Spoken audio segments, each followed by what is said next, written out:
If you were given a free plane ticket today and you could go anywhere in the world right now, where would you go? For myself, I'd love to go to the Holy Land, just to walk in the same places that Jesus walked, along the Sea of Galilee would be awesome. And when it's really hot outside, to swim in the same waters that Jesus swam, like the Jordan River, it'd be very nice, refreshing, I'm sure, today. And a cool fact, actually, about the Jordan River is that the Jordan River in Israel, it breaks off into two different bodies of water. It breaks off into the Dead Sea, and it breaks off into the Sea of Galilee. And although both the Dead Sea and the Sea of Galilee receive 100% of the water from the Jordan River, they're much, much different. The Dead Sea is actually a place of death. It has no plants or aquatic life. And the Sea of Galilee, on the other hand, is a place of abundant life, full of plants and fish. The reason why they're so different, the Dead Sea is a place of death and the Sea of Galilee is a place of life, is because every drop of water that the Dead Sea gets, it keeps for itself. So the Dead Sea is a dead end. On the other hand, the Sea of Galilee, every drop of water that the Sea of Galilee gets, it pours back out into the Jordan River in the south. And so it's a conduit. It perfectly flows through. And this changes the whole environment of both of these seas, because what happens when a sea is a dead end, when it doesn't flow through, the salt deposits build up. And so the Dead Sea is very toxic. And so that's why it kills all life. On the other hand, the Sea of Galilee is a beautiful freshwater lake. And so that's why it's brimming with fish and plants. Now you might be saying, Father Richard, you're not a marine biologist, you're a priest. What does this have to do with our readings today? It's a good question. In today's second reading, St. Paul says that we have been blessed in Christ with every spiritual blessing in the heavens, that God has lavished his graces upon each one of us. Like the Jordan River, God has blessed each one of us with all that we need in this life for happiness and holiness. God has held nothing back in giving each one of us here the free gift of life and all that we need to become saints. But our responses to God's grace can go of one of two ways. We can respond to God's grace like being like the Dead Sea. We can keep everything to ourselves. We can be self-centered, self-absorbed. And if we do that, the toxic levels will start rising up. No one will want to be around us. Place of death. On the other hand, we could be like the Sea of Galilee. Receiving so many blessings from God, we can pour our lives out back in service to other people. And as a result, if we do that, if we live that life, we'll become an abundant source of life and joy for people. People will want to be around us if we pour our lives out in service. Like the disciples we heard about in today's gospel, there comes a point in each one of our lives where we have to make a decision. We have to choose to no longer live for ourselves, but to live a life of service, to pour our lives back out. The disciples had to make that choice. Jesus invited them on a journey, on an adventure to stop living for themselves and to start giving to others. And they did it. And we see the fruit of their lives. And one of my favorite saints who shows us the joy of actually pouring yourself out like the Sea of Galilee is Blessed Pier Giorgio Frassati. He was born in 1901 in Turin, Italy. He's part of the Frassati family, which is one of the three power families in Italy. And so he was super wealthy. He was also a great athlete and Mr. Popular. He was the life of the party. And so from a physical, spiritual, and financial perspective, he was blessed, like 100%. But Pier Giorgio decided to pour his life back out in service to other people. He held nothing back for himself.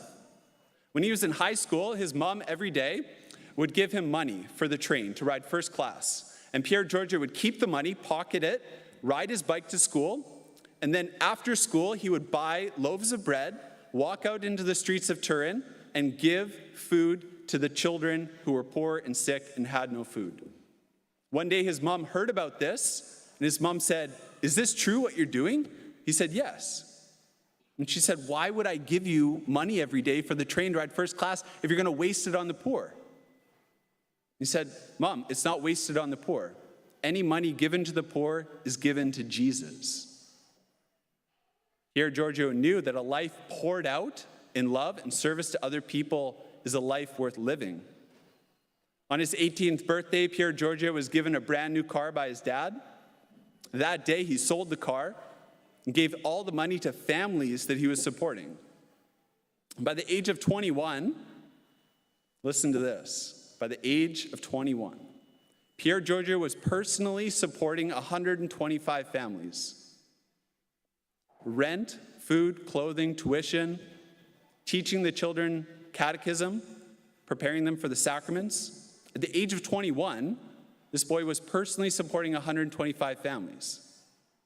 I was spending my money on golf, buying keggers for parties, going to Nordstrom's to shop in California.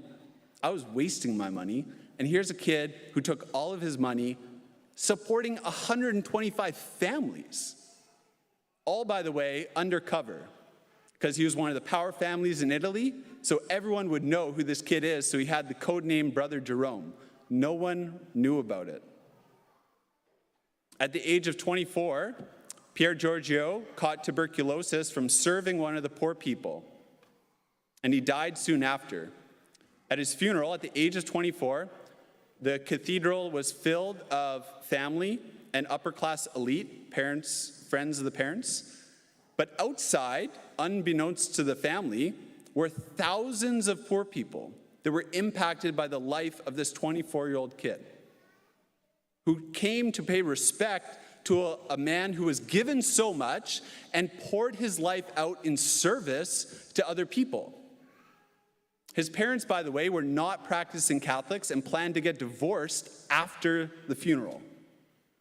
They heard the stories of what Pier Giorgio had done without them knowing, stayed together, became practicing Catholics, and started to work towards the canonization of the saint. 56 years later, 1981, they started the cause of the canonization for Pier Giorgio. And one of the first steps that you do when you have a cause to open up a potential case for someone to be a saint is you go to the grave and you open up the casket. And when they opened up the casket, it was as though he was sleeping. His body was perfectly incorrupt, no signs of decay. As though God was saying, a life poured out in love and service like Pier Giorgio, it's never wasted. Look at his body. You can check it out on Google. Every single one of us has the option today to live like the Dead Sea, to live a life self-absorbed, myself included. Trust me. We all have that option. And if you do, the toxic rates will start rising. We all know it. We all feel it when we live totally for me, myself, and I. Each one of us also has the option today to pour ourselves out, to live like the Sea of Galilee.